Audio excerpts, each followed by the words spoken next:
This is my life with albinism. Now, this is my life with albinism. And this is my life with albinism.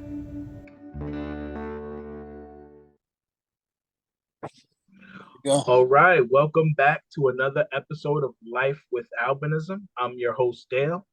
I'm Avery. And we have a special guest here today. You may know him from the hip hop world. You may know him from his political activist work that he does, or he's very prominent when it comes to being an activist. We have Brother Ali on the show today. We're going to let him introduce himself and let the people know your social medias and where they can follow. So I'm Brother Ali. I'm like you said, I'm a hip hop artist, and my on Facebook is Brother Ali. On Instagram is Brother Ali is blind, and on Twitter is Brother Ali. I'm most active on Instagram now. Oh, okay. Yeah. Okay. And man, I'm so happy to be on this show. I want people to. That's why I said, like, let's do this after we hit record. I wanted people to know, especially your viewers, listeners, which is going to continue to grow and grow and grow and grow. But I actually reached out to y'all and was like, yo. So I found out about this podcast when Krondon was on. Oh. Because I was trying to find a clip of me in an interview.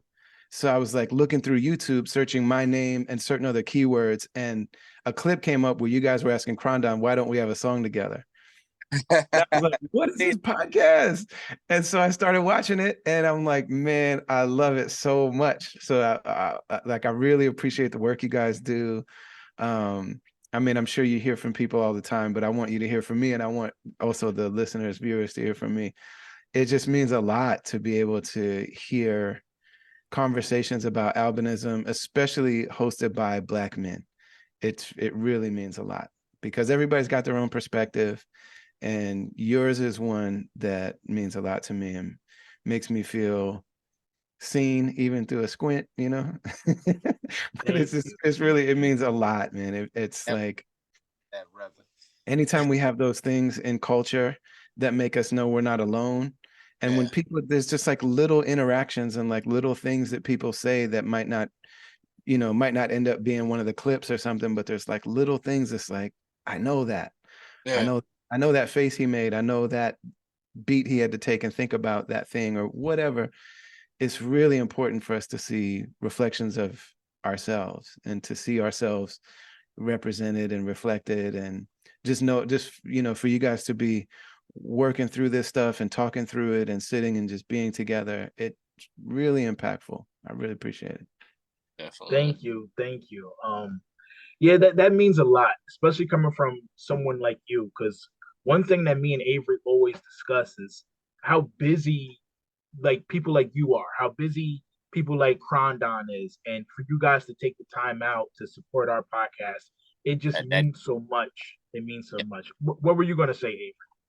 That definitely, same thing you was gonna say. That definitely does mean a lot, you know what I'm saying, for seeing our work that we put in these last few years, you know what I'm saying. We still not done growing as a business, and that means a lot that you would support us with your presence. So we definitely appreciate that.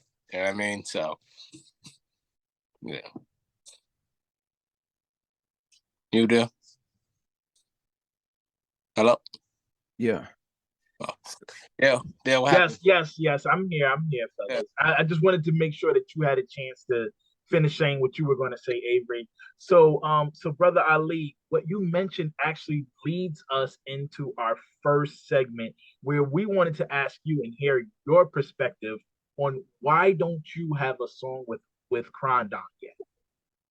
Okay, so I think he was saying it in a really nice way because he's such a like generous, sweet, just beautiful person. As long as you don't battle him on his microphone, he's a really sweet, kind guy. He can also cut your head completely off. But yeah, he's a really beautiful, sweet man. And so basically the first time we met, we have a lot of mutual friends. And so many people were like, you got to meet Krondon. I think Kweli was the first, Talib Kweli was the first one. The first time I met him, he's like, do you know Krondon? I'm like, no, but I know who he is.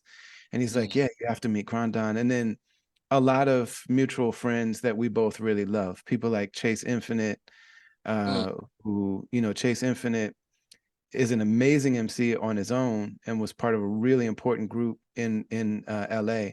But then also he's gone on to manage people, like he did management for ASAP Rocky. He's worked with the Griselda guys. He does management stuff for Yasin Bey. Really beautiful. He has a Black Muslim owned coffee shop in LA. Super dope clothing line. So Chase was another person that told me about Krondon. And every time I'm with Chase, because like they're best friends. So like Chase's best friend is albino. So every time we're together, he's like, man, look how he holds his phone. He holds his phone all these phone. He look just like Krondon. And it's funny because people will say, I was just with Chase Infinite a while ago, and somebody was like, man, cuz looks just like Krondon. He's like, man, you just think all albinos look alike. They doesn't look anything like, you know, because y'all look nothing alike for the record. You look nothing like Krondon. Nothing. But if he goes to a hip hop show, people ask, is he Brother Ali? And if I go to a hip hop show, people ask me if I'm Krondon. That's crazy. You know how it is, like, yeah. When albinos are normal to you, we are each people. But when you've never been around albinos, it's just like, oh man, are you, you know? So, yeah. Wow. So what's your answer as to why y'all don't have a song together? He came to a show one time that I did in LA. And first of all, he picked me up in a car and was driving a whole car. I had never seen albino drive a car before.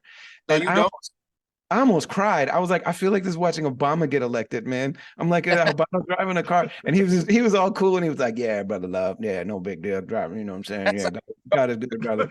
It's like, oh my God, this guy's driving a car. And then it's funny because our mutual friends were like, don't get in the car. That dude gets in so many car wrecks. I was like, don't ride in the car with Krondon.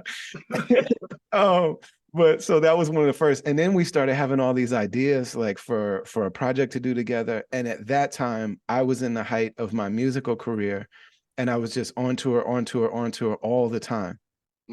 So then once things finally slowed down a little bit for me, that's when he got Black Lightning. And what's interesting, I don't even know if he knows this. I don't know if he knows this. And it's cool to be able to say it here, but so my manager for 20 years was a Black Muslim, he's mixed race Muslim brother named Sadiq. Sadiq was in LA at Evidence Crib, Evidence from Dilated Peoples, best friend with Alchemist, like underground hip hop legend, one of my best friends. Sadiq was at Evidence Crib and who's also good friends with Krondon. And he gets a random phone call that says, we're starting a TV show. It's a Black superhero show. And we want Brother Ali to play, we want an albino person to play this character, and we want a Black albino. So would Brother Ali come read for it? And Sadiq is like, oh, it's like a lot of people think Brother Ali is actually not Black. And so he wouldn't want to take this like role in this like all Black TV show. And so, but he's like, but you know who you should talk to? And I can't remember if Krondon was in the house at that time, was like at the crib. But he was like, if not, they saw each other later that day. And so Sadiq was like, you need to talk to Krondon about that. And so that's like, in a weird way, I had some kind of like connection to that too. So then when I slowed down a little bit and wasn't on tour for like 10 months a year and still trying to raise kids and stay married and everything, then Krondon got mega busy. So it's just that the really super hectic parts of our careers just never both like quiet time to be able to do it. But yeah, it's long overdue. And I want to like sit in the room. I think the other part is it would be easy for me to email him a half-finished song and he could turn it around in 10 minutes. I can't remember if he told you all of the, but I mean, he's written things for really prominent artists that I don't know if he's allowed to mention. But I mean, no, listen, here's the thing. So of course he's not allowed to mention what songs they were, but it's all over the internet. When we did our research before we filmed with him, he's wrote songs for Snoop Dogg. He's wrote songs for Dr. Dre. He's wrote songs for Exhibit. So that alone was just like, you got to think about it. Snoop Dogg might be one of the most recognizable hip hop faces of all time. Yes. Dr. Dre is probably the most recognizable hip hop producer of all time. Yeah. So it's a lot of respect on the fact that he's wrote for this caliber of artists. Yes. Yeah, I mean, not only his performance, I mean, his voice, his physical presence, Crondon's, but then also his pen is just incredible. And he's such a musical, you know, there are people that can write amazing lyrics. There's a lot of people that can do that. And then there are people that can write rhymes musically, which is what we hear in the people that, like, some of the rhymes don't even have words in them nowadays. The people call it mumble rap. I don't like that word. I don't like that word, but I'm saying, like, they're musical, they're not necessarily lyrical. He's one of the rare people that's both. And so he can write a rhyme where every bar is a bar that you could quote the words, but it also is musical like a hook. He's really an elite level songwriter, along with being a dope MC. He can kill live shows. He's one of the most, like, naturally gifted and also hardworking. You know what I mean? It really feels like, because of the way that we look, he didn't necessarily get the opportunities for himself. But if you think about, like, who are the most elite people that you can work with if you're from LA, and he's worked with all of those people. Absolutely. Yeah, truly amazing, man. And speaking of lyricism, you had one of the best 5 Fingers of Death freestyles on Sway in the Morning. And me and Avery was at, it's so funny. I'm no slouch myself. About us, when we do stuff, we are gifted people. We are special people. You know what I'm saying? Like, we're no joke. Like, we're not to be messed with. If we find something that we're good at, where we get to feel like a whole person and people have to recognize that we're human beings, we are special people. Definitely. And it's funny because Avery had called me like about 2 days ago, and he was like, "Man, before we do this interview with Brother Ali, let me come over your house. Let's research. Let's watch some of his stuff." And the first thing that we pulled up was the 5 Fingers of Death freestyle. And me and Avery were both looking at each other like, "Yo, this dude is lyrical." like yeah, that was the only thing we could think of, and how you were able to, like, switch your flow to each beat. Impressive to me. It was like the switching of the flow, you know what I mean, every beat, and you know what I'm saying. So I seen you was talking to K-Sway and stuff like that, so it was just dope. I like your work, man, definitely. So I appreciate that. Yeah, we had to train, man. Like, I trained from the time I was 7 years old. Oh, really? To be able to show and prove my right to earn the right to be in any situation that I'm in. And in the Midwest, I mean, there's just different circles of people that were into music. And so there was, like, there were battle type of circles, there were, like, Black consciousness kind of circles, there were street, like, hustler circles, straight, like, guys just coming home from prison, and all of the, and then later on there was, like, very lyrical white boy circles. And I had to be able to exist in all those places. So you had to either have rhymes or be able to come off with something off the top in all of those environments. And so I didn't even know what 5 Fingers of Death was when I got there. Like, I've always known Sway. No way. No, I had no idea what that was. And I was just like, I know you're gonna, because Sway historically has always made people rhyme. If you go there and you say you rap, you have to spit something. But I didn't know what the 5 Fingers of Death was. He was like, "You want to do the 5 Fingers of Death?" I was like, "Yeah." I didn't even know what it was. They just started it, and I was like, "Okay." But man, if you keep ready, if you stay ready, you don't have to get ready. It was just one of those days. Wow. Okay, so okay. Oh, go ahead, Avery. Were you going to say something? So let me ask you, when you first started, like, your path to greatness, like, how did you know this is what you was meant to do? Or was it like, you had to keep searching and find your purpose? Or did it just come to you? Like, there's been so many, like, confirmations, I think so. Initially, and albinism 1000% has one of the great, like, albinism and Islam have the biggest impacts on who I am. Like, I am who I am because of those two things. And the first was albinism, obviously, but like when I was a little kid, my family is white. We lived in the Midwest. I completely felt alone in the world. We lived in like little tiny places like in Wisconsin and in Michigan. And then when I was 14, turning 15, we moved to Minneapolis. We moved to North Minneapolis. But from the time that I started going to school, I was really aware that I wasn't normal, that I wasn't, it just felt like I was never going to be, this is 5, 6, 7 years old. I would never have friends. I was never going to be a person. I was always just going to be somebody to be laughed at. And that's just what I thought life was going to be for me. And my mom is a white lady who was adopted into a Midwest family. She had dark hair. She was adopted by a Norwegian, blue-eyed, super Northern European people. So they gave her their last name and she dyed her hair blonde. And then she just kind of fit in. So she was like, okay, we're going to one day, like we moved a lot. So not only was I going through that stuff, but I was always the new kid at school. You know, like you go to a place where they don't know albinos. It's weird at first. After a while, they start to get used to us. You know what I mean? And then it gets a little easier as like the newness of it smooths out a little bit. Yeah. But I was moving every year. So like people never got used to it. I never got used to where I was. And like one year I walked in school and somebody was like, why does he look like that? It was like 6, 7 years old. And somebody said, I just announced like, oh, he's got AIDS. And so no, what? yeah, What? yeah. This is like 1984, 85. AIDS was new. And they were just like, he's got AIDS. And my name for the whole school year was AIDS. Nobody knew my name. They called me AIDS was like my name. What? Yeah. I've never heard this kind of correlation with albinism. We hear all kinds of stories. So for you to like, that's the first time that I've ever like heard so, you know, because everybody, you know, with albinism, they all go through their own trauma growing up. You know what I'm saying? And they get bullied and stuff like that. But I've never heard.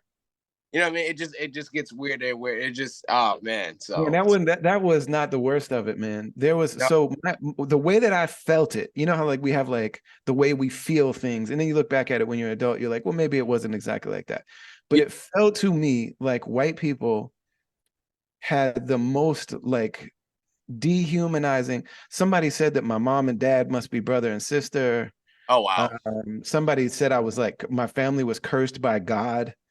There was all this kind of like, he's a demon, all this kind of stuff. So what was the worst of it then? If all this is to be said, what was the worst? Yeah. The worst wasn't any particular moment. It was just a general feeling that like, I'm not a person. I'll never be part of the world. Like I'll always be by myself, just me and my records. Yeah. You know what I mean? And like music meant a lot to me. Like I remember, the first record I ever got was Thriller, like Michael Jackson Thriller. And like I would come home from school and literally just like sit there and like put the record on, and it was like a gatefold record that like opened up and Michael Jackson was laying with the panther, like the tiger or whatever. Yeah. And I just used to just play the music and just sit there and literally like talk to Michael Jackson on the record cover. I didn't even know he had vitiligo. This is like he was still still Black Michael, you know what I mean? And it was just a general and like feeling like, man, when I was a little kid, I had an ulcer. Like I was hospitalized for having an ulcer, and it was just the feeling that like I was never going to be part of society. Like so you were never going to be normal. Yeah, just I was never going to have friends. I was never going to be part of a group. I never was going to be accepted. Just acceptance, general acceptance. Wow. So then my mom had the idea when we moved one year, she's like, we're going to dye your hair, because that's what she did. So we had to go through all this stuff. They tried to dye my hair. It turned purple. Like they were going to dye my hair blonde. So they tried to dye my hair. It turned purple. We had to go to like another place to get it done. But then my hair grows like my beard. Like it grows straight out from my head. Yeah. So to make it look like a white guy's hair, they had to like use like hairspray and gels and all kind of stuff to make it lay down.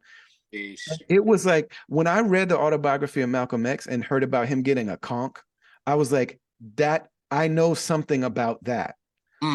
Like there, like that experience spoke to me in a way that was like, because not only my mom didn't realize this because she's a white lady, there's no way for her to really understand what it's like to be in that Yeah, situation.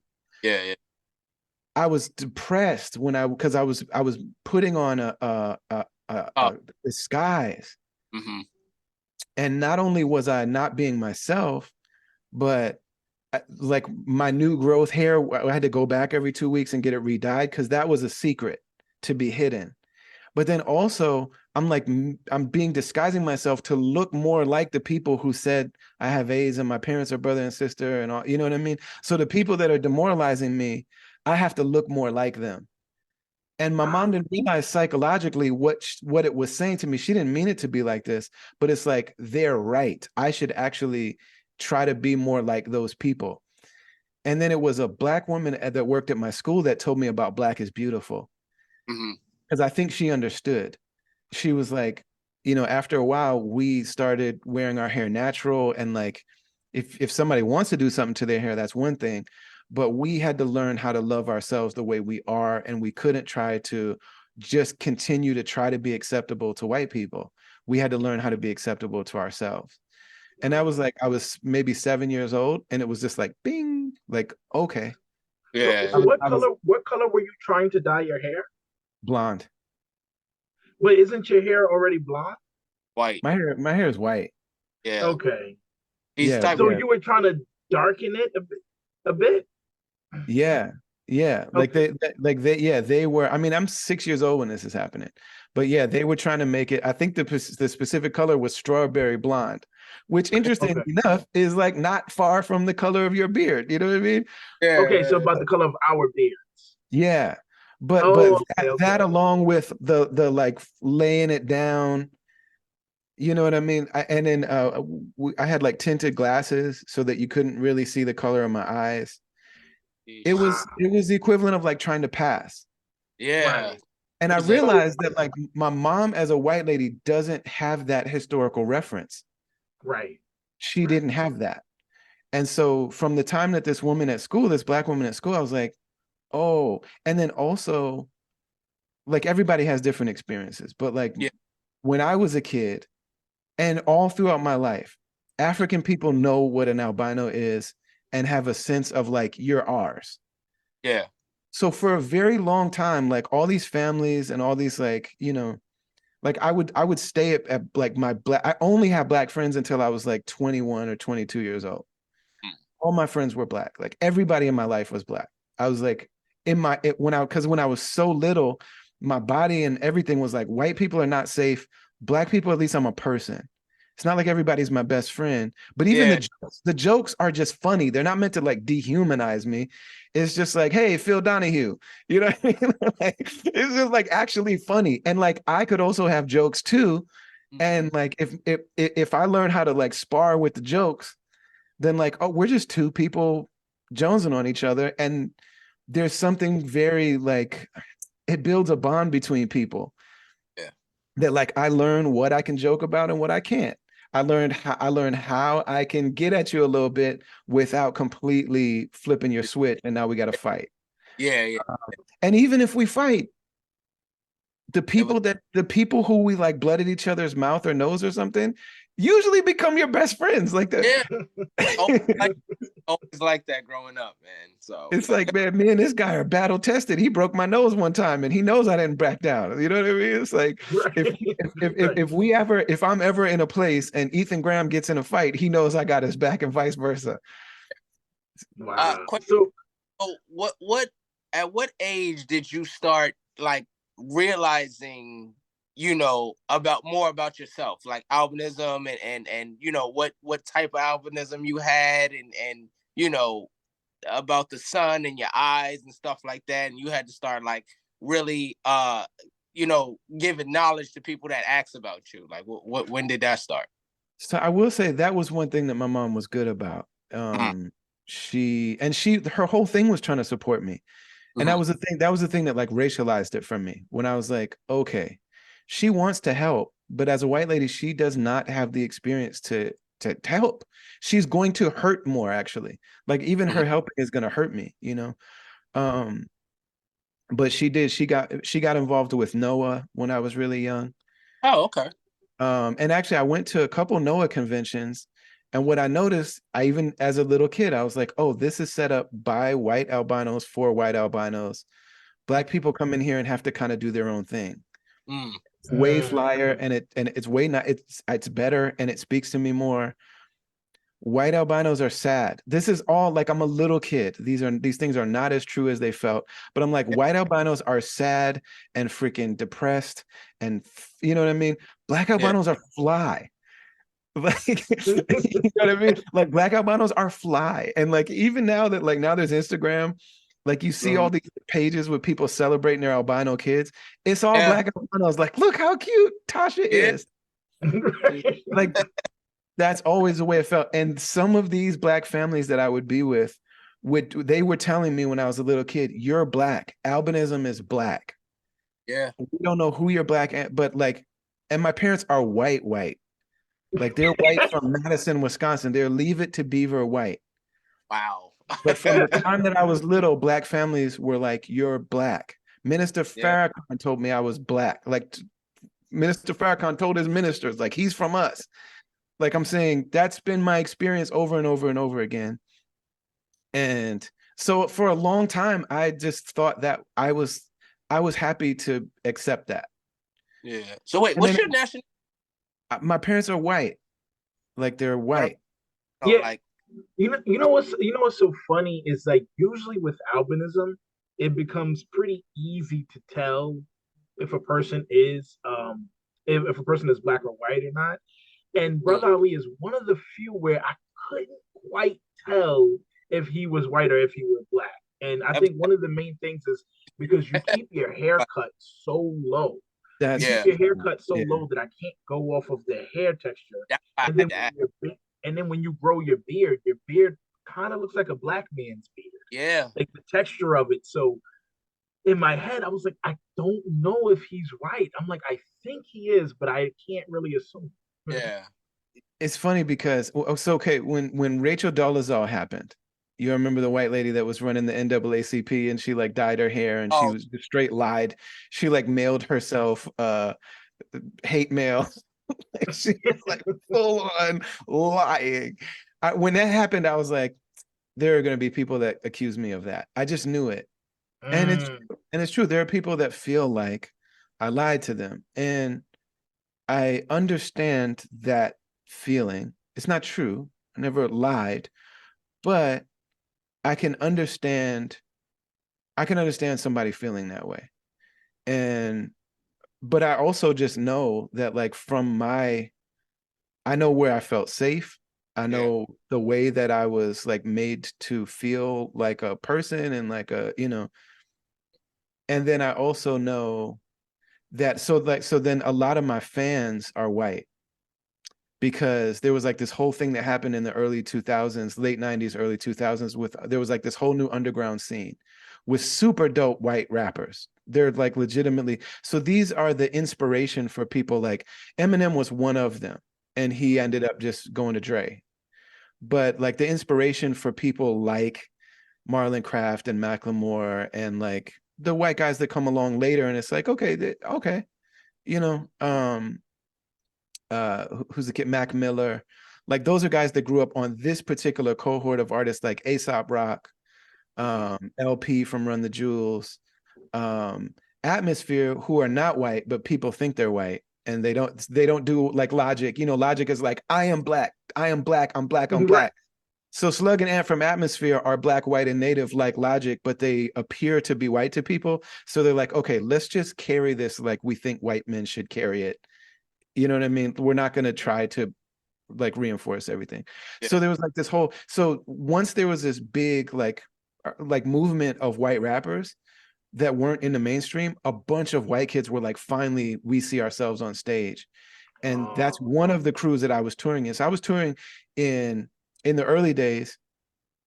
I was in that group, but then also all of the most like militant black hip hop artists, they all took me on tour and treated me like their little brother. So I toured with Public Enemy, Rakim, Ghostface Killer, Brand Nubian. Like Lord Jamar took me on tour and ate with me and like would go and get stuff for me and like knew I couldn't see. And like when Lord Jamar was talking about white people are guests in the house of hip hop, he tweeted multiple times. He was like, Brother Ali is my little brother. Like he's, you know what I mean?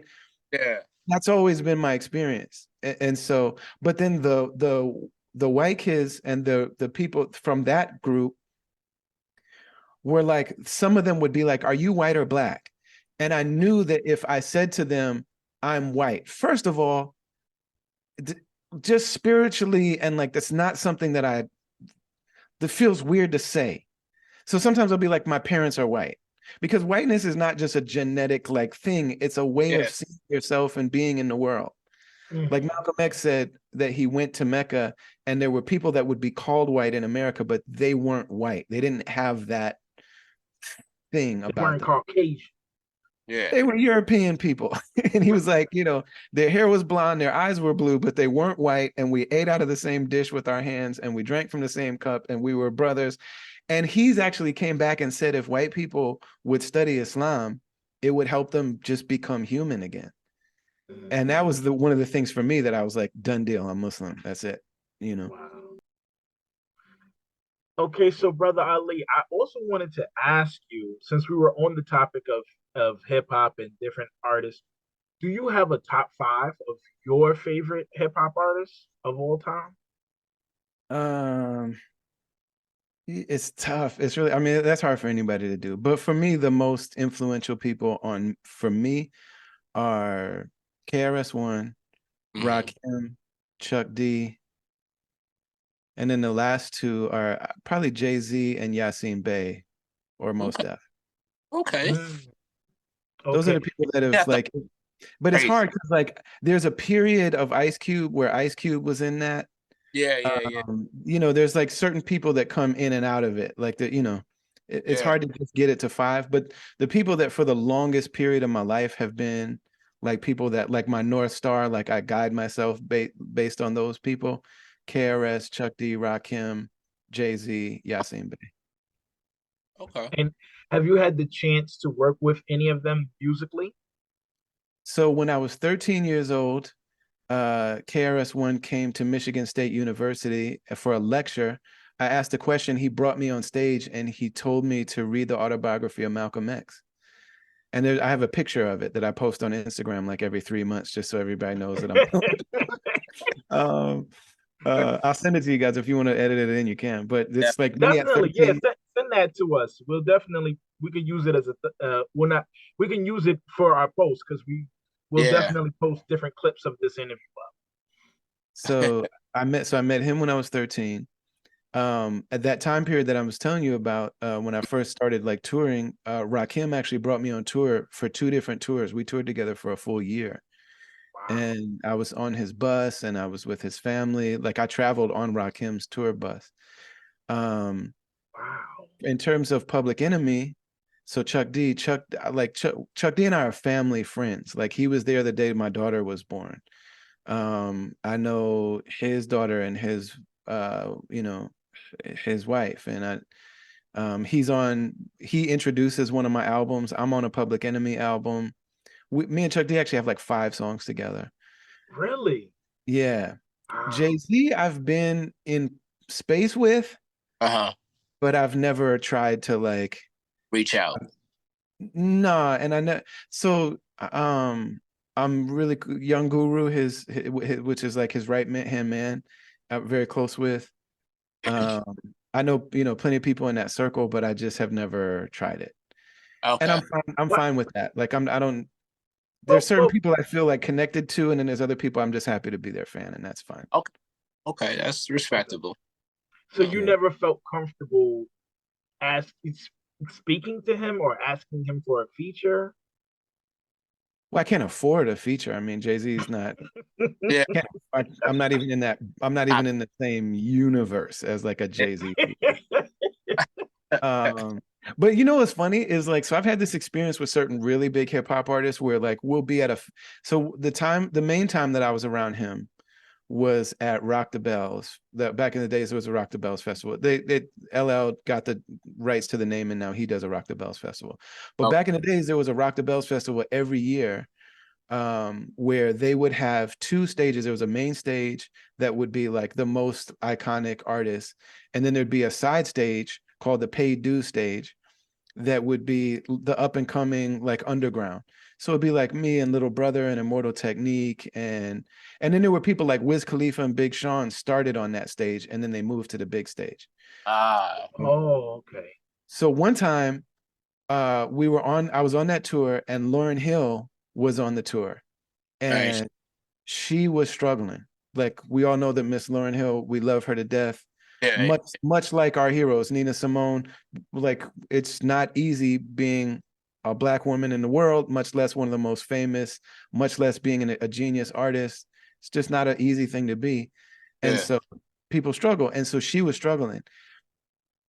So I get a call, I get a text. I'm at Rock the Bells. My man Merce, shout out to Merce, one of the great underground legendary hip hop artists. He's also friends with me and Crondon. So he says, I need to come be in your trailer because Jay-Z, Beyonce, Chris Rock, Mary J. Blige, Swiss Beats, and Alicia Keys came to support Lauryn Hill, Miss Hill. They just came to like support her. They just came to watch her show. And he's like, I'm going to give them my trailer. So I'm going to share your trailer. And I'm like, yeah, of course. Duh. Like, this Black excellence moment is dope. Yeah. So we were on either Randall's Island or Governor's Island in New York, which is like a separate island where they do concerts on the whole island. And you take a ferry back and forth. So there's like ferries back going all the time for the public. Then there's an artist ferry once an hour for artists. So you get on that ferry and you're like on the ferry with like, the cast of the Cosby Show and like Q-Tip, and it's ill. It's dope. It's like being in those places. You're just like, yo. And most of those people are just people. So like you can kick it with DJ Premier. You can kick it with the reason why I said that is because who played Theo? Malcolm Jamal Warner. He was there that year with Ali Shaheed Muhammad from Tribe Called Quest, and me and Ali Shaheed Muhammad are friends. So I like had this whole conversation with Malcolm Jamal Warner that year. So I go back to get on the ferry, the artist ferry, and it's like this tiny little pier, and the person that is like the operator is like, oh, I'm sorry, Miss Hill took the ferry by herself. She didn't want anybody else to be on the ferry. Wow. To do that? if you're Miss Hill, you can. And he's like, I'm sorry, it's going to be like a half hour late. I'll make another trip. Because I had to catch a plane. And I was like, crazy. I can't wait for another hour. Like, I have to go back to whatever. So he's like, I'll do another trip. Just sit tight. As soon as the ferry comes back, we'll do a separate trip for you. I'm like, okay, thank you. So while I'm standing there, but then there's like this enormous like yacht that looks like a whole 5-star hotel in the water. Like, so I'm just joking. And I'm like, oh, I can just take that boat. And I'm joking. He goes, oh, that's Jay-Z's boat. I'm thinking he's joking. But then here on this tiny little dock comes Alicia Keys with Swiss Beats, her husband, Chris Rock, and Mary J. Blige, and Beyonce, and Jay-Z. And so they all walk up, and we're in this tiny little dock together. Like, I mean, it's like the size of a big elevator. And we're all just standing there. And I was just like, oh, man. I'm like, how's everybody doing? And they're all just being cool. You know what I mean? Like, they're all people are people. And I was just like, man. And so I have all these things in common with people. My wife went to school with Alicia Keys. I know Swiss Beats family. They're Muslims from the Bronx. I know, like, all of you, like, you know, but I'm not really doing that. So I'm just kind of standing there. And Jay-Z, like, he's getting on the thing, and he turns around and he goes, and they just got on a boat. It was kind of like, you're somebody, but I don't know who. I'm not going to talk to you, but yeah, you're a guy. Like, you're a dude. Yeah. You know what I'm saying? Wow. And then, and so I mentioned that to like the people that I mentioned that to Young Guru, and there's another like manager that works closely with him. Yeah. And they were like, yo, there's a song that I did that they both emailed the video to Hove at some point. And it was just like a few months before that. So it's like he just got this video sent to him by multiple people. So he really knew, you know what I mean? And that didn't make you feel any kind of way, right? Like, you wasn't like, oh man, you know, like, you didn't feel down about No, to the contrary, it was his way of being like, you're an artist. You're not famous. You're not rich. You're not in my, you know what I'm saying? But you're an artist and you're somebody. Because he didn't have to do that. I'm sure Yeah, he rooms all the time with people that he's like, I recognize some of those faces. You yeah, know what I mean? But for something about that was him being like, you rap. And you yeah, like, Yeah, you like I rap, know rap. you from somewhere. You rap. You know what I mean? It was like, I'm an MC, you're an MC. I don't know you. We're not talking. You're not about to you're not getting on my yacht with me, but like, I yeah. see. No, that Yeah, I didn't feel bad at all. I felt that was great. I'm like, that's dope. That's funny. That's funny. So, And so then do you? Yassine Bey is my fifth, and he's one of my best friends. mm, Yeah, and that's another thing I've seen. He's also really close with Krondon as well, because I've seen that you guys both do tons of interviews with Talib Kweli. Oh, I'm sorry, Most Def. You're speaking of Most Def, but I noticed that you guys are also very close with Talib Kweli as well. Yeah, Yeah, we've done a number of stuff with Quali too. I've still never been on his podcast, but I was invited. I live in Turkey. yeah, very Well, true. you didn't want to do it through Zoom? No, I want to be in a room with Quali. Oh, okay. Whole different Quali vibe. argues with people, but he argues with people. It's one of the things he likes to do. Mm, He's like a battle MC that never got that out of it, never like left him, okay. especially if it's a subject he cares about. So, And and I, it's hard to watch sometimes on social media, but if you know Quali and you're in a room with Quali, he's an amazing person. And he's one of Mm, the most important hip hop artists. And he's done and supported a lot of really important things. And he's an extremely important person. And the fact that his arguments are public is unfortunate because it shows a side of him that I don't think reflects who the person actually is, which is why you yeah, see all people like who he is on his podcast. That's the person that we all know. right. And even more beautiful than that, like he's a beautiful person. He comes from a beautiful family. His brother is a really special, his mom is a like so yeah, yeah, Quali is one of those people that's connected. He knows everybody. mm, And Yeah. if you know him, you feel good about him.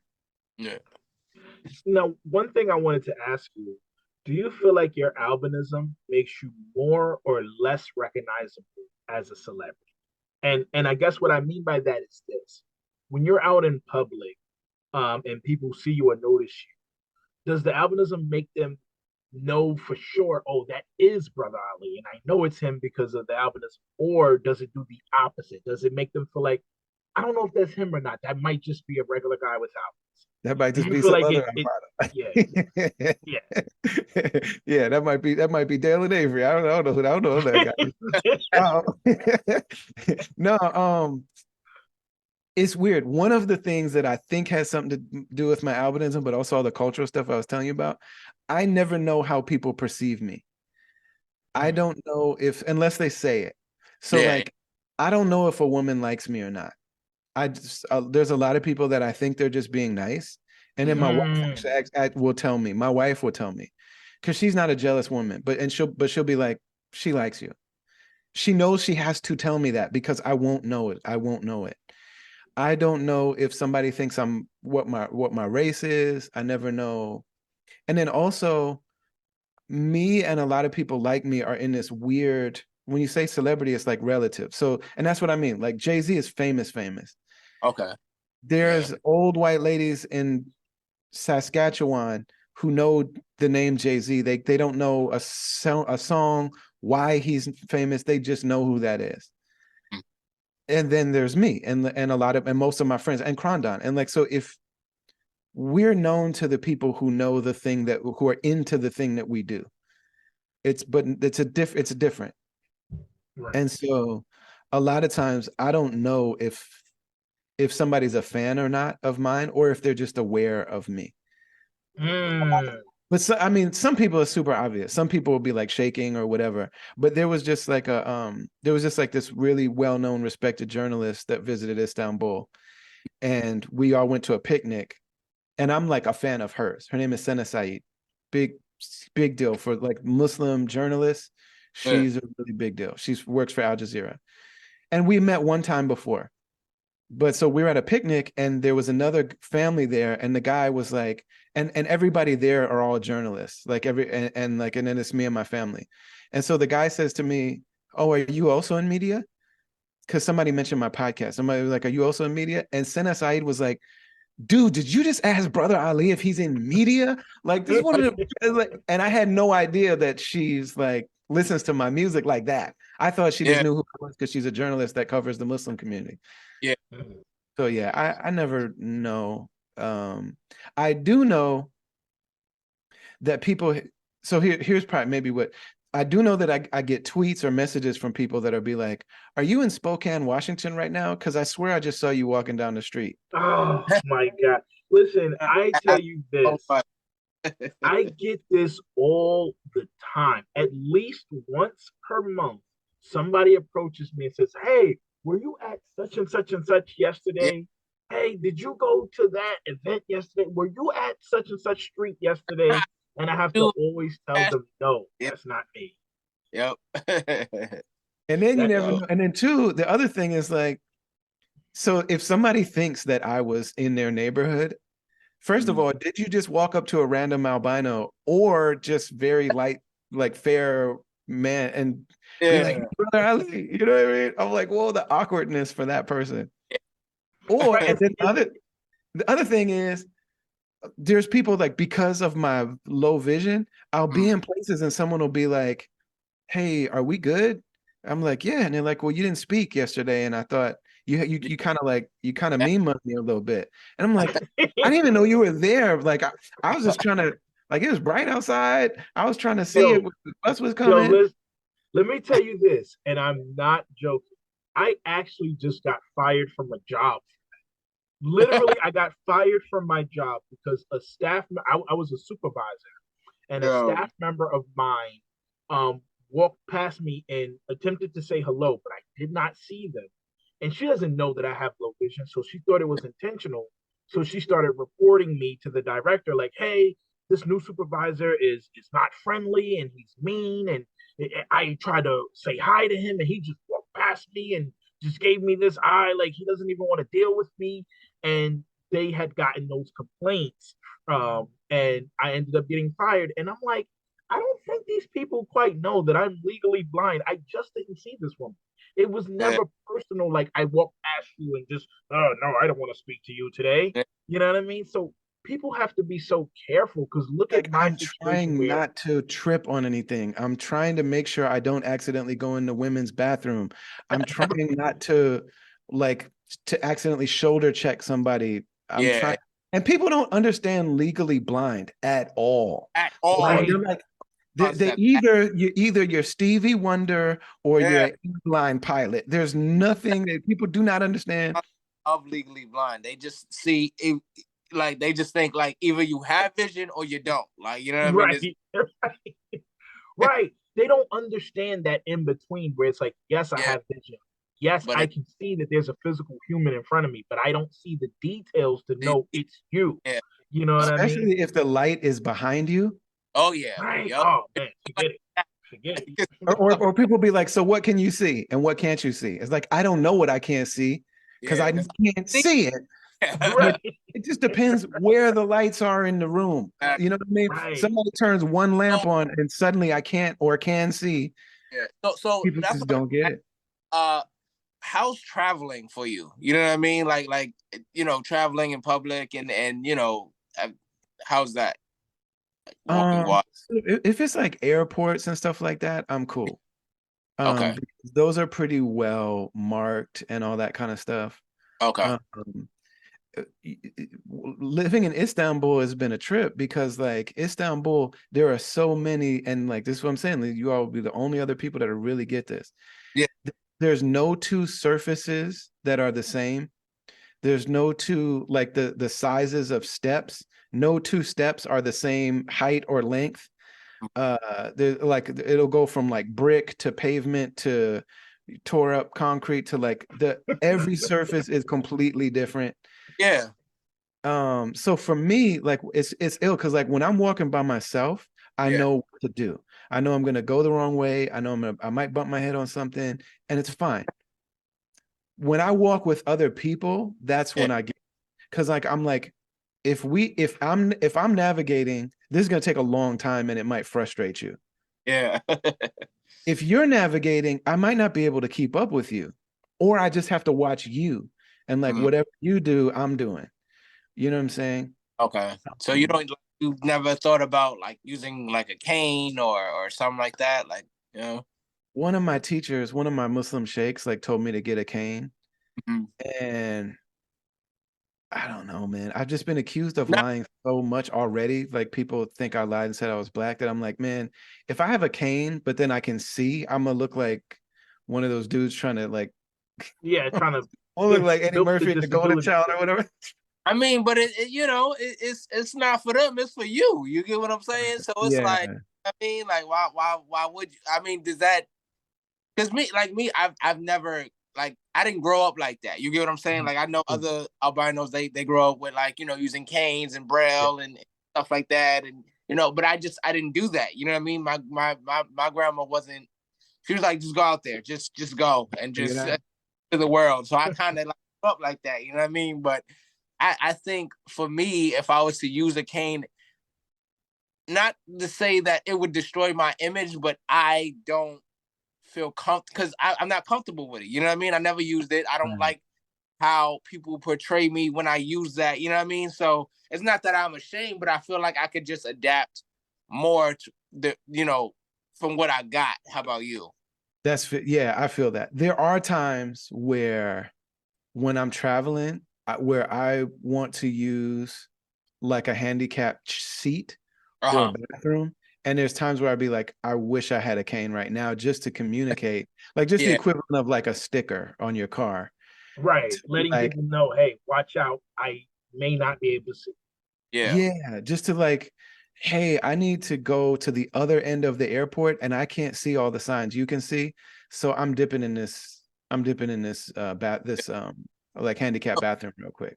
So And so it is related to my visual thing. And I don't feel a way about it. But another thing is that I'm like tall, I'm big.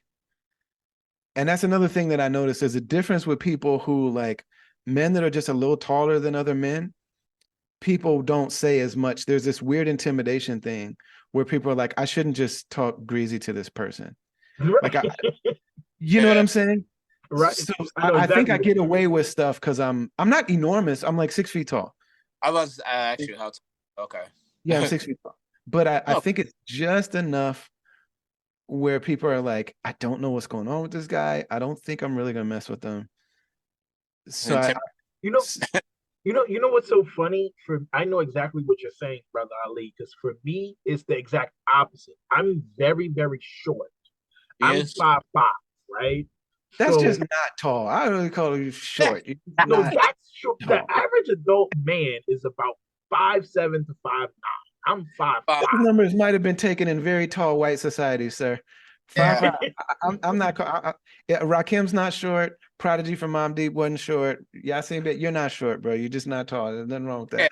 All right, all right. Well, I'm Now, five you five. identify however you want. Well, here's the thing. I'm 5'5", right? Okay. And I've always told people I feel like my albinism makes people like not really consider me, and I think the height played a big factor. Like for example, when I was walking through school, and this still happens, but when I was in school and I'm walking down the hallway, you know how the hallways are really crowded, so sometimes you gotta move a little bit out of somebody's way because you might be, crossing the same path.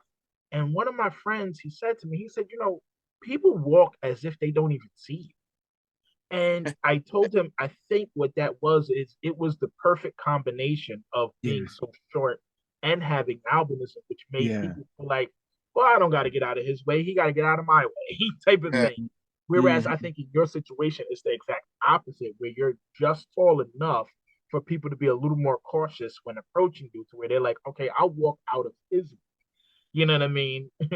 So did you have to like get nice with the hands, or did you have to talk your way out? Like, Believe it or not, I've actually never been in a real fight simply because I've always just been like a non-violent kind of person. mhm. And then not only that, but what I did have to do is I had to be really slick with my mouth though. Yes. I had to be really fast on the jokes. I had to be really Yes. fast on the comebacks and the verbal replies, Right. but not physical. I wasn't a fighter, but I was that guy that would spit another joke back at you if you joked on me. And I had to learn to do that to adapt because, like you said, having the albinism plus my height plus the glasses, it made people not take me very serious. So people would say some off the wall stuff to me, and I would have to be quick on the verbal reply. Like, oh, well, you know, and you ugly or you fat or whatever I had to say. You know what I mean? So I had to learn to be quick on the tongue is what it was. What's the okay, so there's 100 jokes, there's like 5 jokes that we get every time. If somebody's gonna have an albino joke, it's like Santa Claus. All right. Casper. You know, yeah, Casper, Santa Claus. What are the best? What are the ones that you're like, okay, all right, now that's now that's a joke. I gotta think about that one. I was like, I think the close thing I say to that is the Goku, the Super Saiyan one. That always usually kind of was like, oh, okay, now that's kind of cool. That was a cool joke. And people would say I look like Super Saiyan Goku because when Goku goes Super Saiyan, he has the blonde hair, the blonde beard, or whatever. Okay. That's like I'm naming him. So that's like a video game or like a Oh, you never heard of Dragon Ball Z?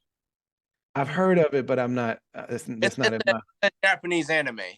Okay. So Dragon Ball Z. Well, here in America, I don't even got to say that because I know you're from America, but in America, there's this really famous Japanese anime cartoon back in our childhood called Dragon Ball Z, and the main character is a character named Goku, and he goes Super Saiyan, and whenever he turns Super Saiyan, he like gets into this power, and then he sprouts blonde hair and like blonde eyebrows and stuff, and everyone says I look like that. You know, people will say we look like that, but the most common ones I've always get is the Michael Jackson jokes, the snowman jokes, the Santa Claus jokes, and I mean, to be honest with you, none of them was actually funny to me. They were always like repetitive and redundant, but I never really minded, right? Like the Santa Claus thing, I never minded. And as a matter of fact, believe it or not, when I was a social worker for foster care, we used to have a Christmas party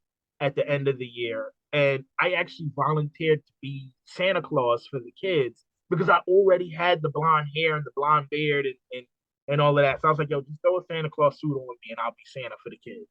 And I used to do that every year. I was Santa Claus for the kids in foster care. That's dope. That's dope. That's dope.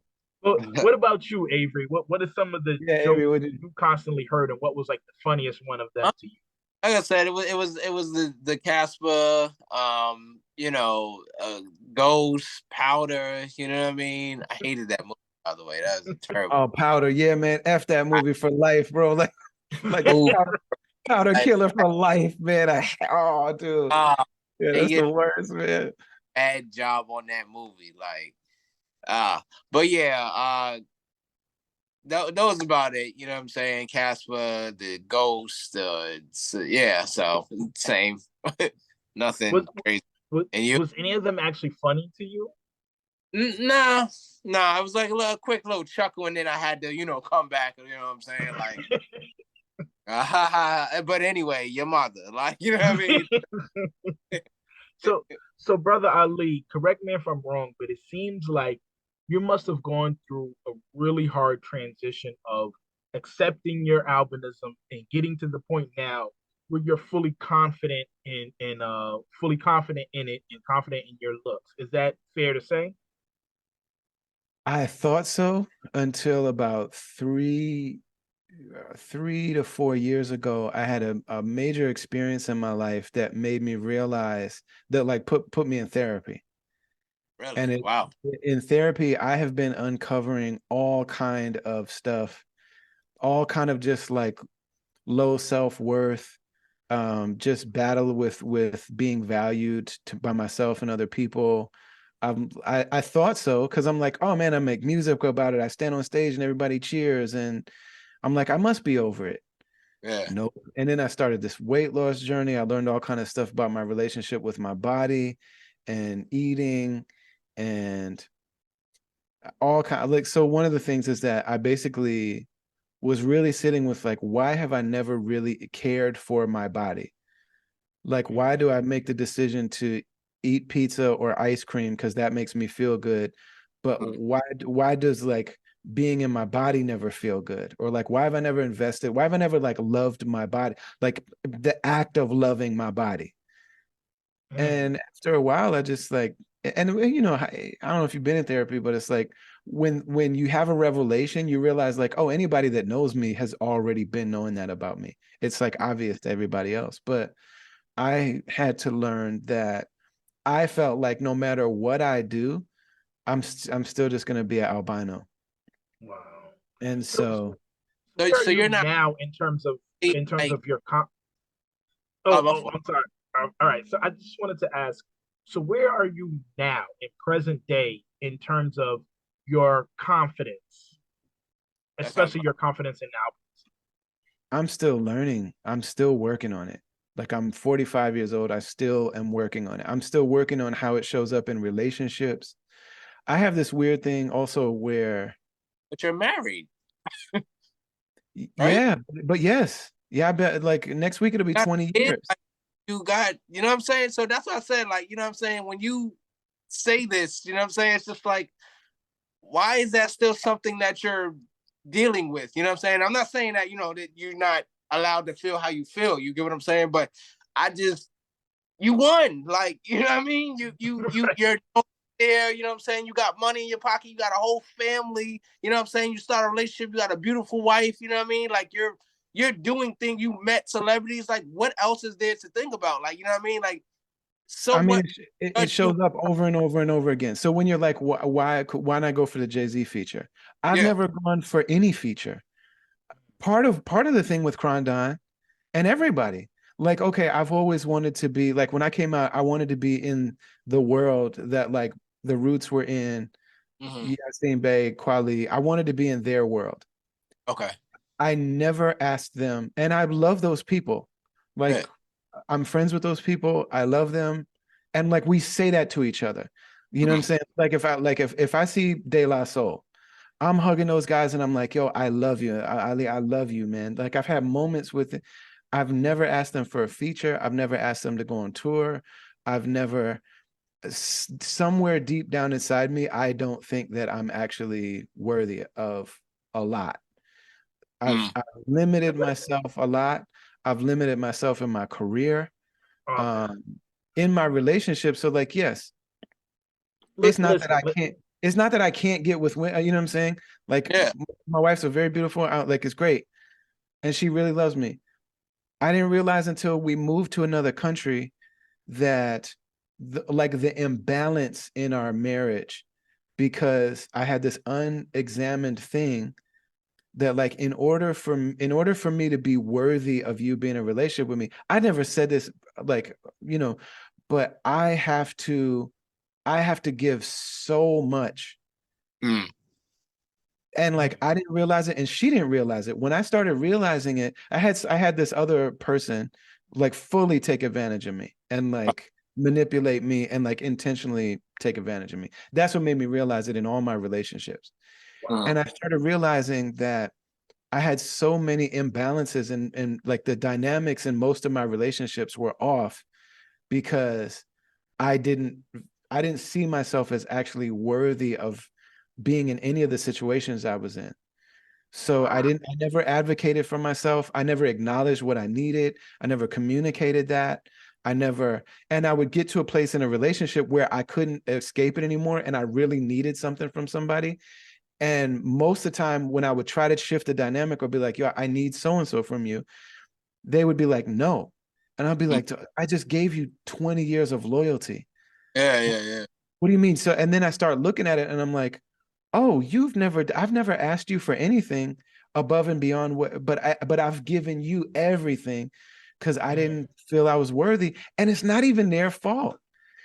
Like some relationships I had to step away from. Some of them I had to, you know, when I brought this stuff to my wife, she's like, you're right. And let's figure it out. And so we have these like long, it's like up all night trying to work it out stuff. My wife's a therapist too. See. Let me So ask it's you like, this because but man, most of what, even being as dope as I am on the mic, is me trying to prove that, like, I'm not gonna feel worthy unless there's a whole room full of people all saying you are, like, we're all focused on you. That's just for me to feel worthy for 45 minutes, bro. wow. Like, that's the whole reason. And but most people that get on that stage, that's why we go so hard. Like, why does Dave Chappelle do comedy every day of his life since he was 15? Because there's something, even no matter how much Dave Chappelle, when he's yeah, because I'm rich and famous, he says that stuff.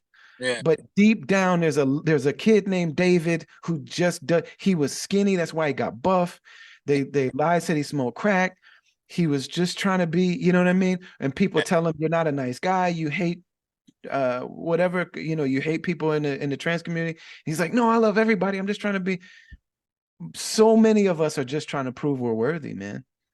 I understand that. Now, I wanted to ask you this because we actually watched a good amount of your interviews before we interviewed you, and none of have you ever expressed these things in other interviews? Because the other interviews I've seen you have, not many of them were as personal as how you're getting now.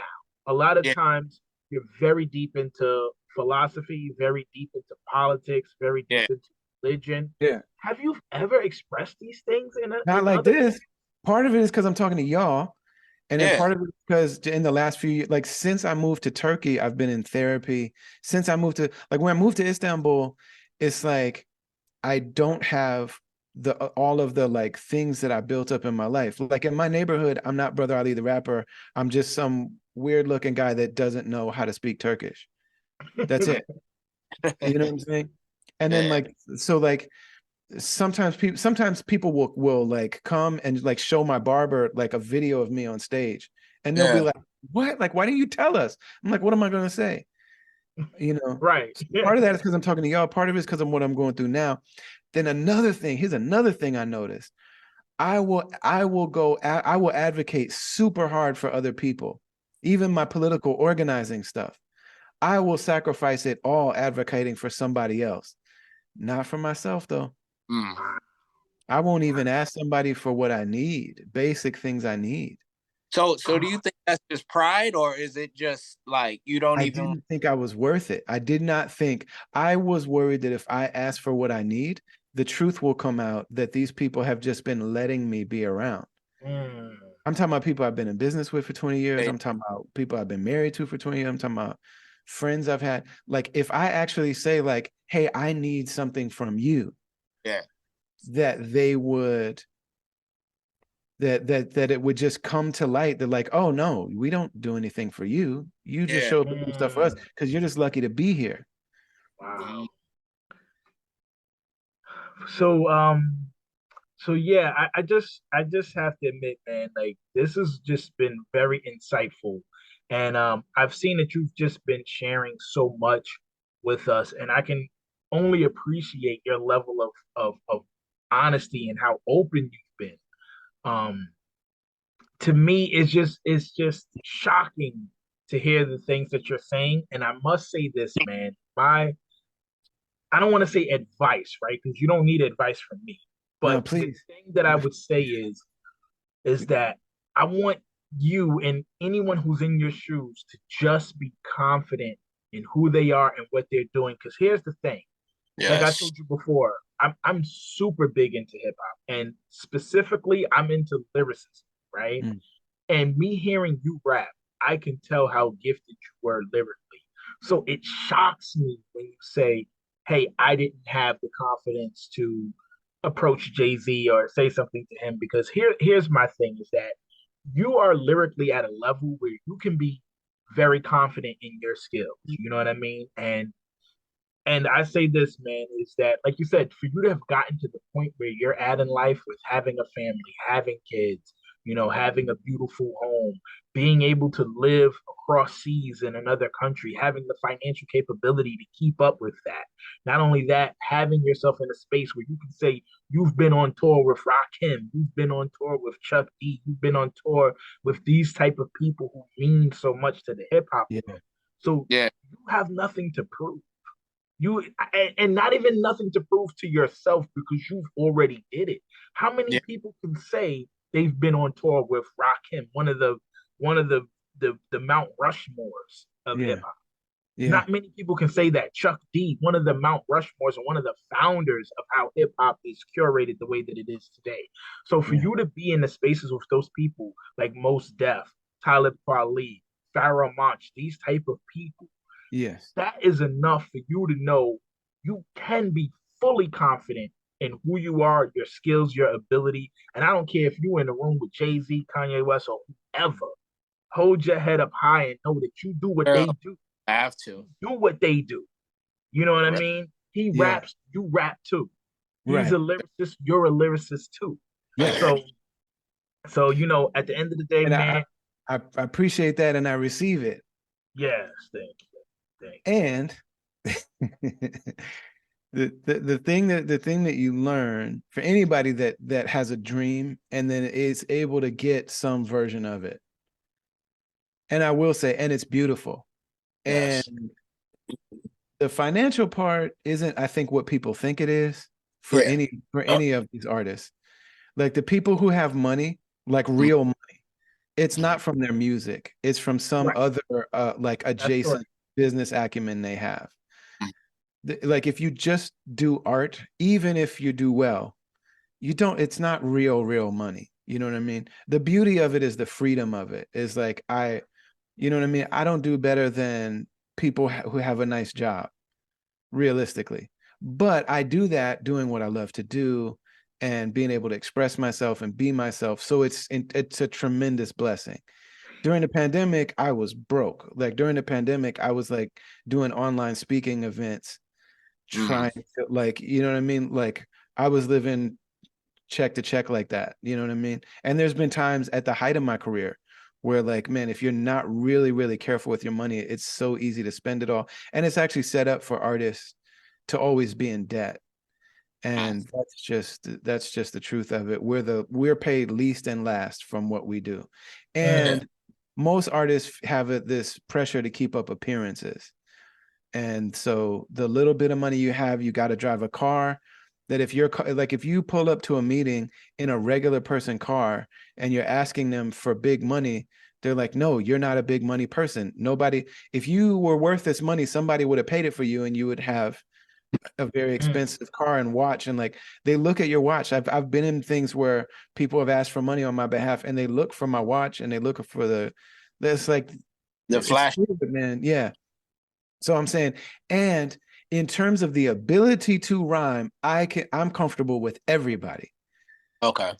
But what I realize and being around other people that have got some version of their dream is like, whether you get your dream or not, doesn't actually solve the problem of, am I actually worthy as a human being? It doesn't do that. And that is such a nightmare, because you look at, like, man, Will Smith has been really open about this. Yeah. You know, that he did everything trying to prove that, like, little Will Smith, who watched his dad strike his mom and didn't stand up for her, his whole life has been trying to prove that he's not a punk. And he's achieved everything.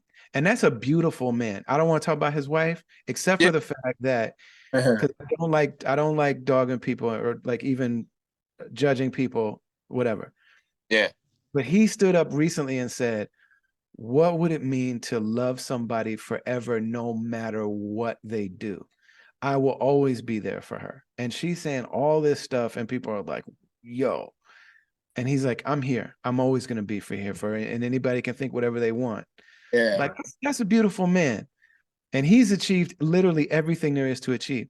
And part of why people, when they become successful outwardly, part of why they just fall off is because you think that's going to solve the problem. And it's not just being an entertainer or, you know, dealing with money, whatever the outward thing is that you feel like, I'm going to go chase this thing to prove how valuable and worthy I am. It doesn't do it. My most famous friends are not my happiest friends. Mm. My most Really? famous friends are people who are genuinely have a satisfaction, and usually they're people that have some sort of spiritual grounding that's like metaphysical. That's not. It's like it's not really about me and what I am. It's about what God is. Mm. Right. You know what I'm Right. saying? And that's how I think it should be, is that I think the focus, see, me personally, I am religious, and I think the focus should be on God. And what I mean by that is this, that you never have to worry about if you are worthy or not, because God puts you in these situations for a reason. So if he thinks you're worthy, then who are we to think that you're not? You Mhm. know what I mean? And Yeah. then, speaking of the people who do give you your accolades, and the people who do think that you're dope, not just on the mic, but think that you're a dope person, are coming from people whose opinions matter. Yeah. So you got to look at it like, you know what, you are worthy, because Yeah. there's so many people that think that you're worthy and their opinions matter and trumps anyone else's. And not only that, but if God put you in this situation and put you Yeah. in this position and he thinks you're worthy, then you Yeah. gotta be worthy. You know Yeah. what I mean? Yeah. So and that's just me personally. I'm really big on confidence. I'm a person where I'll be honest, I am very much so perceived as arrogant. And I Copy. hold that badge. It is what it is, whatever. I'm very big on confidence. And one thing Yeah. I always try to do is teach other people with albinism to be confident. Because the Yes. You thing have. is this, having a lot of confidence will do wonders for you. Yes, Now, it sir. can do certain, it can be bad if you are arrogant or if you're malicious Uh-huh. with your confidence towards others, then of course it could do bad for you. But low self-esteem will do worse for you than a Yeah. high amount of confidence any Mhm. day. Any Yes. day. You Yeah. walk into any capacity, you walk into a job interview with low self-esteem, you likely won't get it. Yes, You sir. walk into that same job interview with a high amount of self-esteem, you likely will get it. Yes, right. So and that's across the board, Right. jobs, girlfriends, friendships, Yes. whatever. Psychological studies have shown that when you are more confident in doing something before you do it, you will execute it better than if Mm. you thought less of yourself. Yes, And sir. Mhm. that's the message that I'll say. I appreciate you. You know, the first albinism conference I went to, like I said, everybody was sad. There was a lot of Yeah. hard drinking at nighttime. Yeah, Yeah. and that ain't me and Avery. Me and No, Avery, we not at some of all. the most confident albinos you will Yes. ever meet in your life, and it's real. We not What? playing, Yeah. No, it's and I dope. feel And, this way. After. and on the So, second or third day of the conference, this black man got up and spoke, and he was just drip, like the drip was so strong, like he just looked beautiful, and he was like, "You have to believe in yourself," and that was the message of the whole thing.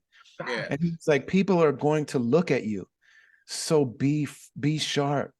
You know what I mean? Like, give them something good to look at. Like all of these kind of like, you know what I mean? And so much of that is like, I feel like most of the wisdom that people are like out in the world trying to get, especially in the West, it's derived from Black people's wisdom of having to survive. Right. You know what I'm saying? And do it with dignity and a swag that everybody, like, how come the people that were given the worst and been treated the worst and valued the least give everybody what they need for their life? There's not anybody doing something fly, something artistic, something meaningful that it's not inspired by something Black in the whole world, not just in For sure, America, for but the sure, whole world is for like sure. looks to the people who have gone through. I like you got to go to the scripture to find somebody that's been through something like Mhm. what Black folks have been through in the last 500 years. Yeah. You know what I'm saying? And the whole world is going to that to that example for like how can I survive this? You know what I mean? Yeah, that's something that has really always been with me. And So let me ask you, would you be like you've been to the NOAA conference before, right? it's been a long time, but yeah, I went to a few of them back like All 80s, right. 90s. So would you happen to want to go to the next one that's coming up? When is it? Where is it? It's going to Uh be July 2024. in California. Huh. Is that? I mean, well, you would have to check your schedule and stuff like that. But I mean, It's, like, it's possible. Yeah, I would yeah, like to. I would like to. I've that would, never had any communication from them or with them or anything like that. and I feel like you would really love it. You know what I mean? Oh yeah.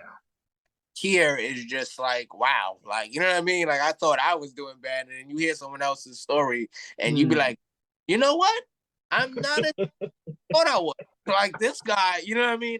And that was my first time going to one of them, and the stories that I heard, I was like, damn, like, I got bullied a little bit, but like, people, you know, your own family throw you out, and just it really makes you see like how cruel the world is, and it makes you like realize like, I really didn't go through much, you know what I'm saying? Like, he went through something, you know what I mean? So I ain't got nothing to be, Right. you know, Yeah. You're like, I man, got, I thought I had it bad. Whoa. Yeah, yeah, and that's the beauty of going to the NOAA conferences, yeah, because what Avery is speaking about, and it's so real. When we went to the NOAA conference last year, we already had our podcast up and running. So we yeah, were doing so many interviews while we were out there. And we Okay. were speaking to people with albinism from all walks of life. And we came across this one guy who was Chinese with albinism. And yeah, he stated that like in China, albinism is kind of taboo. So Mm. his family literally threw him in a dumpster, and he was discovered by the dumpster as an infant and was taken into the system, taken into foster care, Wow. eventually adopted, and grew to his life of where he is today. yeah. And He's we only thriving. met him and heard his story because we attended the NOAA conference. Yeah, So it was we beautiful. definitely would So say, if you can find it in your schedule yeah, to attend, we would love for you to attend, and we would love to even go with you to the conference, because we're definitely going to be there at NOAACon. So if you Where definitely. you have the ability to where you make it, guys live? Like, where are you? We in New we York. live in New York City. Yeah. Oh, where? I'm in Um, Queens. He in the I'm in Bronx. the Bronx. You're in the Yeah. Bronx. My wife is from the Bronx. Oh, I'm Really? Bronx Yeah, too. Yeah, Castle Parkchester. Hill, Castle Hill, Okay. Parkchester area. Yeah, yeah. Crazy, crazy. My wife is from Beach Ave. Wow. Oh Oh, wow. Beach Ave. Yeah. Wow. Off the 6 train. Yeah, Oh, yeah, yeah. that's where Avery used to live. Yep, Literally on Beach Hey, Avenue. word. That's yep. crazy. Literally That's on Beach Avenue. That's crazy. Yeah, that's her parents, her mother passed away during COVID, but they live oh in the city now. So they went from Parkchester to Chelsea. They live in wow. the Chelsea in the Chelsea project now, where that's where the Wayans and them are from. Like they Yeah, grew up wow. Wow. near the High Line. All Yeah, that's world. Yeah. crazy. But yeah, we would love Wow. for you to come out there, man. Like, with us, you know what I'm saying? Just pop out to NoCon with us.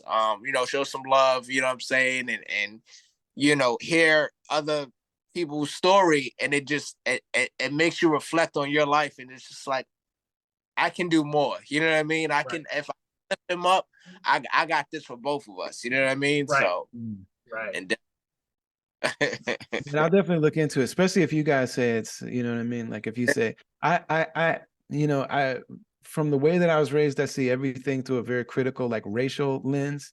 yeah, And I didn't like the way that it was, but that was back in the 90s. Yeah. It yeah, really felt very And white centered, and it really felt like the black people that were there had a lot to share, and they were kind of sidelined. That's the way it felt to me. But I yeah. see. that's almost 30 years ago at this point. Right. Okay. And it may totally be different now. And that's also why we're doing what we're doing, because we want to encourage more people to get involved in the albinism community. Yeah. And especially with me and Avery, most of our friends with albinism are Black. And Yeah. we're trying to just, encourage everybody to really just participate. And, Man, yeah, and I know you having a good relationship with Crondon, he actually lives in California, where the next NOAA conference would be. So I know this may be asking for too much, but in a perfect world, we're like, man, what if Brother Ali and Crondon both show up to NOAACon in California next year? Like, that would just be epic, you yeah, That'd be man. know? dope. That'd be dope. Just food for thought, just food Yeah, for yeah, thought. yeah. Do it. That's crazy. You guys are in New York. That's amazing. Yeah, Yeah, we definitely. I didn't even know that part.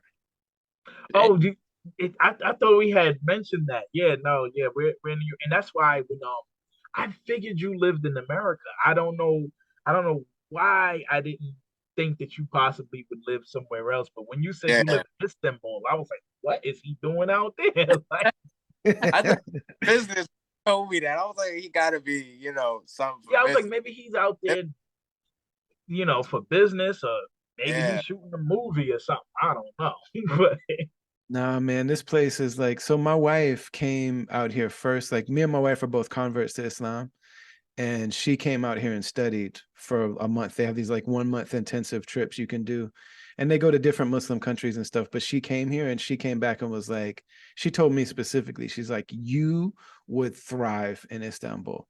And so during the pandemic, it was like, we can't do anything anyway. So we came here, and it's been 3 years. We just applied for another year. So now, wow. like, our daughter, we got 4 kids. Our daughters speak Turkish. They go to Turkish schools. Sure. And for Muslims, it's like we were either thinking about here, or we also go to West Africa sometimes too. So it was like between these two places, and man, Istanbul is really dope. But it is like the summer is very bright. Like the sun here is very intense. And I can I noticed your podcast is called the World Travelers Podcast. What are some of the best vacation spots you've ever been to in your Wow.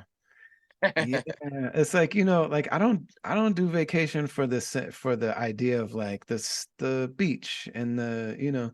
but Right. it's like the culture, the history, the people that I met Right. Same there. thing with me. Yeah, so it's weird. So I love going to the Gambia, West Africa. Okay. And if you go to the Gambia, it's the tiniest country in Africa. They speak English there. Um, there's a lot of Europeans that go there because it's really inexpensive, and their tourist industry is gross. It's disgusting. There's like sex tourism. I hate it. But if you get yeah. away from that and you're with like the Gambian people, Uh it's so beautiful. It's like one of the most amazing. I love it. That's one of the places I love to go. Um, I go places mostly for like religious reasons. So like, Okay. Mecca and Medina and How was Mecca? I always heard about it. I just I would yeah, love 10 out of 10. Wow. And I'm just like you, where I've traveled all over the world, to. and I've always traveled never for the sake of like here in America, right? When people travel, they're not really traveling. They're traveling, but they're going to Jamaica. They're going to the Right. DR and stuff like that. Places that are like right in the backyard of Florida. I travel all over the world. I've been to Oh, India, Thailand, dope, like that, dope. and I did all of these things like in my early 20s all by myself, and it was all for culture. I was never going because I wanted to just lay on a pretty beach somewhere. It was like, no, I want to meet the people. I want to That's right. learn the culture. I want to taste the food. Yes. I want to see the landmarks, the monuments, stuff like that. Yeah. So to this day, my most favorite travel has been to Thailand. And it was Oh, because there was just so much to do. Like I was able to ride an elephant around the city. I was able to go see golden Buddha statues and different ruins and stuff like that. And then it even applied to things that I love. Like one of my biggest hobbies is video games. And my okay. favorite video game to play is Mortal Kombat. So I'm actually a competitor for Mortal Kombat. I go to tons of tournaments and stuff. And the Mortal Kombat movie was actually filmed in an ancient ruin in Thailand. And I was Wow. able to go there and visit that ruin. I was able to, and then there's so much shopping you can do. Like there's malls of different floors is selling a different product. Like one floor is cell phones only, another floor is just clothes and shoes, another floor is souvenirs and stuff like that. Like I had and just seeing the different people, the different culture, tasting their cultural food and stuff like that. Like to me, that's truly experiencing travel. So I really love that. So when I seen that you had a travelers podcast, I was like, oh wow, so this man is also knows the feeling of experiencing different cultures. So Yeah, man. That man, we are on the same page with that one. Yeah. definitely. Definitely. And I mean, mine is like it's about traveling the world, but it's also about just being like co-travelers in life, like just the journey of life and trying Yeah. to connect with people about, you know, what life is like. Avery, you travel?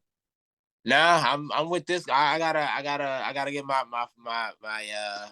You've been to the my Poconos, you've been I just started, you know what I'm saying? So I go to like, I and went to cap. Philly once.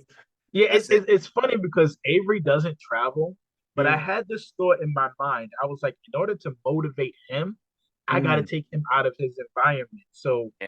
I one day out of nowhere, I paid for him to come on this cruise with me to these four different islands in the Caribbean. It was like St. Thomas, Tortola, Puerto Rico, and the British Virgin Islands. So I Yeah. took him on this reservation with me, and I wanted to show him what real fun was. So there's this Mm. joke that we had because we rented these jet skis, and I took Yeah. him on this jet ski, and Don't let you him would have drive. thought I was James Bond out there. Like I was like, I'm on the jet ski, and I'm like, yeah, this is how you have Wow. fun, you know. And he's looking at me like I'm possessed or something. Like, what is wrong with this man? And I My would just want to show him God. how to Like, oh travel, no. you know. So what's ill is that like most of the time we don't get to control motorized moving vehicles. So like Yeah. there's like you're in an ocean, so like we get to actually drive because there's Yeah. nothing we can really like Right. bump into. Yeah. Have you guys ever ridden horses? No. Yeah, I have. I was little, like on the school trip and stuff like that. But that was years ago. I don't remember how that felt. You know what I mean? So no. Because the horse will like see for you and like Uh, care for you and like you know what I mean? Like you're instead of your own, like you're relying on the horse. yeah. And Dale, how'd you feel about riding horses? You have that same kind of Well, I haven't done it since I was a kid, but when I did do it, I mean, it was cool. It was cool. To For the me, it elephant. was always more fun to interact with the other animals. mm, Like when I rode an elephant around Thailand, and that's it crazy. was so much more of an adrenaline rush because the elephant is massive. So you're Yeah. sitting on top of this gigantic animal, and I rode camels through Egypt, things like that. So I did that. Yeah. yeah, it's so. But all right, we are just about out of time, and I Yes. just want to take the time to really thank you, brother Ali. Like I Definitely. honestly enjoyed this podcast more There's than some. any other one that I've done so far. I think you've opened up and expressed things that I haven't heard you express in other interviews. So I thank you for that. And it's just been a pleasure. I really, not to say I didn't expect it. I knew this podcast would be amazing, but it Yeah. it exceeded my expectations. Let me say that. And definitely. And I just, what I'm saying, I also just want to thank you for taking the time out to as Dale said, what I'm saying, do this interview with us, you know what I'm saying? Because as you know, we're still growing our platform, and what I'm saying, for you coming on here and you being as big as a star you are, what I'm saying, that's definitely going, what I'm saying, put us up there with your podcast, and hopefully, what I'm saying, so open more doors for us. So again, we thank you, and hopefully we get to collab again in the near future. You know what I'm saying? So Just yeah, before the time, man, I just want to also say similarly, like I'm so grateful. I appreciate it so much. Both yes, for being able to talk, because yeah, like I'm, I'm safe. Like I don't have to explain so many things. I just don't yeah, have to explain. Like we're already have yeah, such similar oh, experiences that where yeah, it's like we can just go. So you mm, can get to stuff that you can't always, but I know because I do a podcast, it's a lot of work. It's very tedious. A lot of times the numbers don't always reflect how yeah, much it means to people. You put one out and like that week, you don't get the numbers that you were hoping for. Like YouTube will be like a arrow down or something like yeah, that. Right, right. And I go through all of that. And it's so much, it's so time consuming, but these episodes will live forever. There's a lot of people that are discovering them in 5, 6 years, 10 years. And so I'm telling you, it's really impactful. It's really healing. It's really empowering. It's very, very important.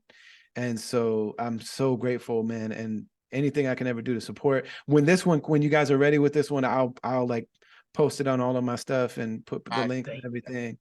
But man, you all are, you know how sometimes you see people like a person from the military at the airport, and people are like, "Thank you for your service, young man." Like, man, I just want to thank you guys for your service, man. There are squinting albino people all over the world. Just like, man, thank you. It's dope. And shout to Kiyama Muhammad from Confident Albinos too. Yes. Her on. Like, I actually have a really good connection with her. And we were speaking about you too, because she actually let me know that you were on her podcast as well. Yes. And I was like, yo, that's so dope, man. That's so dope. So we really appreciate that. And thank you guys for watching another amazing episode of Life with Albinism. As always, you guys can contact us on Instagram at life_with_albinism. Also, please check out lifewithalbinism.com. You can check out all of our merch. If there's anything that you guys want to purchase, you can get it from there. Hit us up directly and check out all of our new and upcoming episodes. Thank you for your time, Brother Ali. Have an amazing day, sir. Much love. Tell your wife hello and all your kids and all that. So, say hello to the family. Yeah, we have to, next time we come to New York, we have to connect. Please. Definitely, man. Listen, you got our contact information, got our Instagram. Don't be a stranger, man. I hope to see you at NoCon. I definitely want to see y'all. You know what I mean? I'm gonna look into it based on your suggestion and your prompting. Yeah, I'm gonna look into it. Definitely, man. Have a good one, bro. Thank you so much. We'll keep in contact. All right, much later.